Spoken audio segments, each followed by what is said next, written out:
Hello sa ating mga viewers, especially sa mga soon-to-be mom. Ngayon ay nais kong ipakita sa inyo kung paano ang prenatal massage.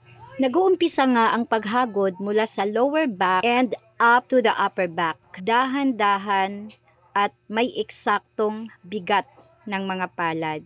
Madalas, ang likod ang may pinakamasakit na bahagi ng katawan ni mommy, especially yung lower back, dahil yun ang nagdadala ng bigat ni baby habang ito ay lumalaki. Para sa ating mga pregnant moms, napaka-importante po na magpakonsulta muna tayo sa ating mga doktor bago po mag-undergo ng prenatal massage. Bagamat para din itong regular massage, pero ito ay espesyal para sa mga buntis. May mga pressure points na dapat iwasan sa kamay at lalong-lalo na sa paa at iba pang bahagi ng katawan. Kaya napaka-importante na mga sertipikado or lisensyadong mga prenatal therapist ang siyang magsasagawa nito. Pinaka-safe nga ang magpa-prenatal massage sa ika-second trimester. At maaari ay iwasan ang magpa-massage sa ika-first trimester pa lamang dahil napakaselan pa sa stage na yan. Ano-ano nga ba ang benepisyo ng prenatal massage? Una, ito ay nakakatulong sa pagbawas ng stress at pagkabalisa.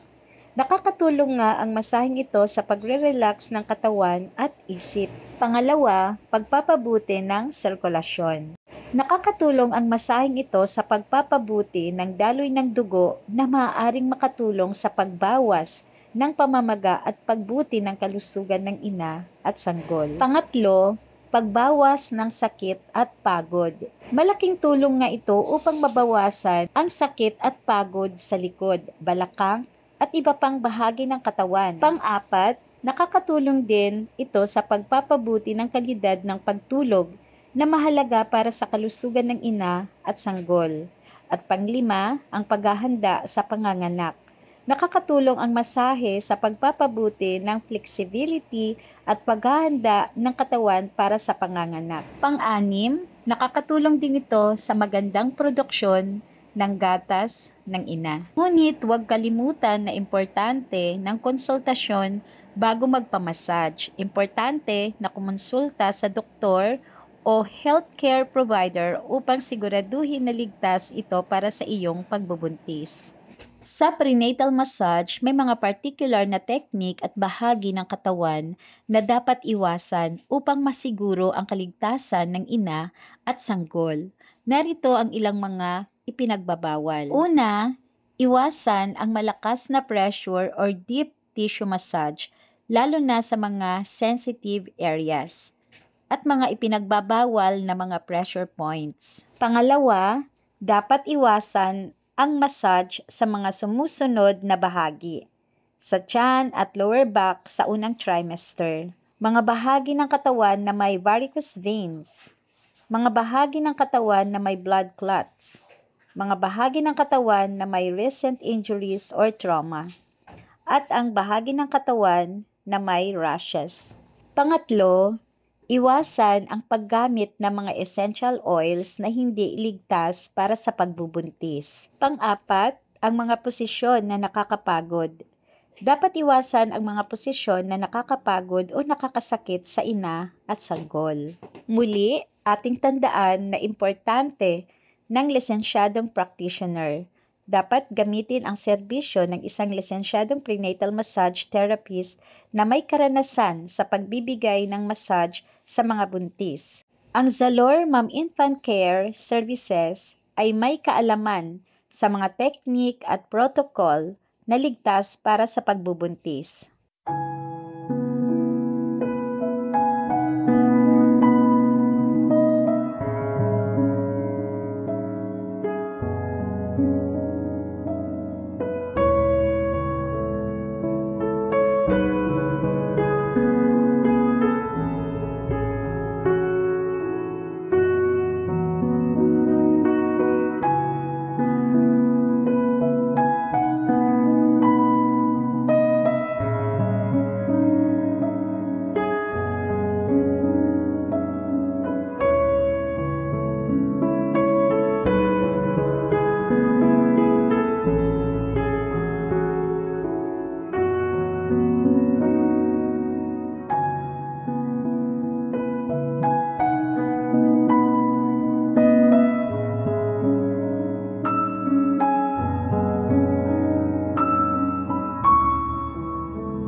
Maraming salamat sa inyong panonood. Naway meron kayong natutunan sa ibinahagi ko tungkol sa prenatal massage.